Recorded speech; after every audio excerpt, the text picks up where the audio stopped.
A look at the hardest hitters in the division where the biggest punchers reside. 1. Deontay Wilder. One remarkable aspect of Deontay Wilder's punching power is his size. The Bronze Bomber is tall, 6'7", but he's relatively slight, generally fighting in the 220s. Still, his punching power is tremendous. His horrific one-punch knockout of Dominic Breazeale last May left no doubt about his ability to turn out the lights at any moment. Malik Scott, who lasted only 96 seconds against Wilder, said unusual speed is a key element in Wilder's power. Who gets there faster with the power is Deontay out of anybody I ever been in with, Scott told FightHype.com. He gets there fast. You got a different kind of power. You got George Foreman type of power. Retired heavyweight Richard Towers reportedly has sparred with many top heavyweights, including Anthony Joshua, the Klitschkos, Tyson Fury and Wilder. He recently told The Sun, "I've sparred with every heavyweight you could think of, except Joseph Parker. And I know when it comes to power, Deontay Wilder is in a league of his own." 2. Ernie Shavers. One thing that stands out about Shavers' legendary power is the number of early knockouts on his record. 51 of his 68 stoppages came within 3 rounds. And not all of his victims were pushovers. He was a longtime contender who fought ranked fighters regularly beginning in the mid-1970s. Muhammad Ali's comic line, "Ernie hit me so hard, it shook my kinfolk back in Africa," was meant in part for laughs, but you get his point. Journeyman Leroy Caldwell fought many of the best heavyweights from the late 1960s to the early 1980s. He was asked for a Mayweather Promotions video, "Who punched the hardest?" Shavers, said Caldwell, who lasted less than 2 rounds against him. "And when did he know he was in trouble in that fight? When they were taking my gloves off." Shavers never won the heavyweight title, but people are still talking about that punching power.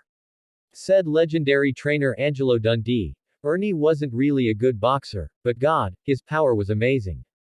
3. George Foreman. One generation of fans witnessed the chiseled Olympic champion slug his way through the division from 1969 to 1977. The next generation watched in delight as the jovial, pudgy, but still immensely strong, ex-champ picked up where he left off a decade earlier. "Both versions could tear your head off. He hit me harder than any other fighter," said Evander Holyfield, who outpointed the second incarnation of Big George. "He didn't knock me down, but with one shot, I thought he knocked my teeth out." Many people feared for Muhammad Ali before his meeting with Foreman in 1974. Foreman, 40-0, 37 KOs at the time, had stopped 11 of his previous 12 opponents within 2 rounds, including Joe Frazier, to win the title, and Ken Norton. Alas, Ali used rope-a-dope to wear Foreman down and knock him out. Few were so fortunate. Foreman retired in 1977 but returned a decade later and continued his reign of terror. He failed in a few attempts to regain a title before securing a fight with beltholder Michael Moorer in 1994. Moorer was ahead on all cards when a right from Foreman split his gloves and put him down for the count. Thus, Foreman, 45, became the oldest to win a heavyweight title. That power. 4. Rocky Marciano. Marciano's primary strengths might have been his inhuman stamina, volume of hard punches and durability, but make no mistake, the man could crack. Watch a video of his one-punch destruction of Hall of Famer Jersey Joe Walcott on September 23, 1952, which is arguably the greatest single shot in history. Walcott, who also fought Lewis, was asked who punched harder. He responded, "Marciano was a one-punch artist. He threw every punch like you throw a baseball, as hard as he could. I have to say, with all respect to Joe, Marciano hit harder." Marciano was small by today's standards. He generally fought between 184 and 189 pounds, which would make him a small cruiserweight today. Thus, you have to look at Marciano's place here as a sort of pound-for-pound designation. That acknowledged, it might not be a good idea to count Rocky out of any fight in any era. Contemporary Carmen Basilio, who died in 2012, said Marciano would have done just fine in this era. Today he'd look like a midget against some of those heavyweights around, but he'd clobber them all. A great fighter, very tough. 5. Mike Tyson. No heavyweight in history made a bigger impression with his punching power than Mike Tyson in 1980s. Of course, one reason is that his blitzkrieg through the division was available to everyone on TV. Thus, he captured the imagination of even casual fans around the world. To be clear, it wasn't his solid technique or even unusual quickness that attracted attention. It was his ability to render opponents unconscious at any moment of the fight. And it was imperative that you were in your seat at the opening bell and didn't blink. Tyson had a remarkable 22 first-round knockouts. Teddy Atlas, who trained a teenage Tyson, laid out for Real Clear Life what made Iron Mike so powerful. Among his comments, he had a combination of quickness, speed and power, which is not common. As far as punching ability, he's like a Mickey Mantle in baseball. He could hit from either side of the plate just as well. Again, not common. Guys like Ernie Shavers, great puncher, but all on the right side. Tyson, either side of the plate. Tyson was a true phenomenon. 6. Joe Frazier. One knockdown that stands among the most memorable of all time was the Frazier left hook that landed on the jaw of Muhammad Ali in the 15th round of their first fight. Ali survived, but Frazier, in that moment, sealed his reputation as having one of the most lethal punches in boxing history. Retired heavyweight Stan Ward, who sparred with both Frazier and George Foreman, was asked during an ESNews video which of the two punched harder. No hesitation. Frazier, he said. Frazier. Smokin' Joe wasn't a mere puncher. He was a quick, athletic, bobbing, weaving, whirling dervish of a fighter who made life hell for anyone he faced. And he wasn't a big man. He was 5'11" 1/2 and not much over 200 pounds at his best. Still, his punches, particularly that left hook, could make your head spin around multiple times. He was only 3-4-1 in his final 8 fights. However, those with whom he tangled understood the impact of his punches and fire he brought into the ring every time out. Said Joe Bugner. I have to say that the most vicious and relentless fighter on the planet, in those days, was Smokin' Joe Frazier.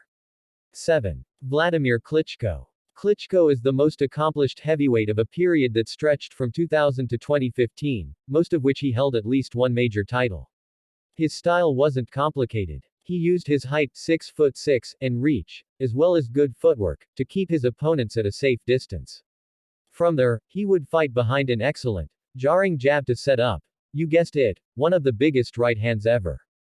His trainer, Emmanuel Stewart, said, he's the most accurate, single-punch knockout guy the first have seen. A guy can be completely fine, not hurt, and Vladimir can put his lights out with one shot. And don't forget, Stewart saw all the great ones over a half-century or so. Phil Jackson was stopped by a young Klitschko and later sparred with him. He also was KO'd by Lennox Lewis. He told BoxingInsider.com that Klitschko punched harder than Lewis. Klitschko had more power, most definitely. 8. Joe Louis. The Ring magazine ranked the biggest punchers pound for pound in history.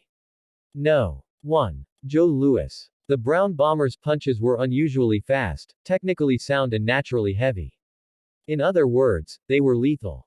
Of his record 25 successful title defenses, 21 ended inside the distance. Wrote former Ring editor Nigel Collins for ESPN.com. The Brown Bomber fired his right hand with devastating speed. There's no doubt Joe's payoff punch was short, quick and deadly. Quick, skillful boxers could give Louis trouble, but, as Louis told rival Billy Conn, you can run but you can't hide. Conn became too brave in his first fight with Louis and ended up like the majority of Louis's opponents, on the canvas and unable to continue. Louis's most devastating knockout came in 1938, when as a representative of the U.S. he annihilated Nazi symbol Max Schmeling in 124 seconds. New York Times correspondent John Kieran described the ending this way: a ripping left and a smashing right. The right was the crusher. Schmeling went down. He was up again and then, under another fusillade, down again. Once more, and barely able to stand, and then down for the third and final time. Louis was as destructive as anyone in boxing history.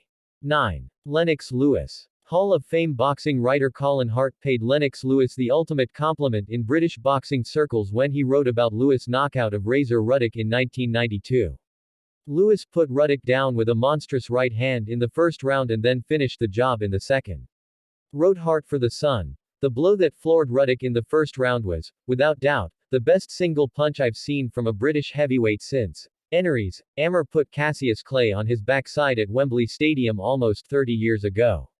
Lewis, an Olympic champion who held 6 major titles over a decade that he dominated, was a complete boxer. He was a good athletic, especially for a 6'5" man, and clever technician, with one of best jabs of his era. However, his straight right, usually landed from the perfect distance, was his calling card. When it landed flush, his fights generally changed in an instant. The Ruddock punch, the one he landed in that ended Hasim Rahman's night in their rematch, and the shots that led to Mike Tyson's demise stand out, but many more are noteworthy. One sparring partner reportedly said, "The man hit like a tank." 10. Sonny Liston. Liston is one of the most underappreciated boxers in history, in part because of the meek manner in which he lost back-to-back fights to a young Muhammad Ali Cassius Clay at the time. Make no mistake, he was his generation's George Foreman or Mike Tyson. He was terrifying. He wasn't huge, 6'1", around 220 pounds, but he was thick and strong. His legendary jab had the impact of some fighters' power punches. And his own power shots. There was a reason Cus D'Amato, Floyd Patterson's manager, didn't want his fighter to defend the title against Liston.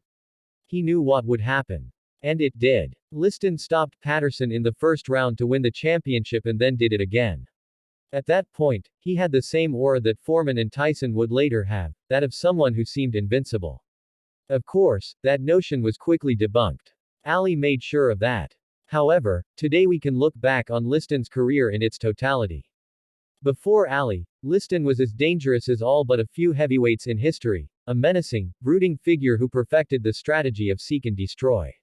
Said Foreman, who sparred with Liston, "He was the only man I ever faced who could force me backwards.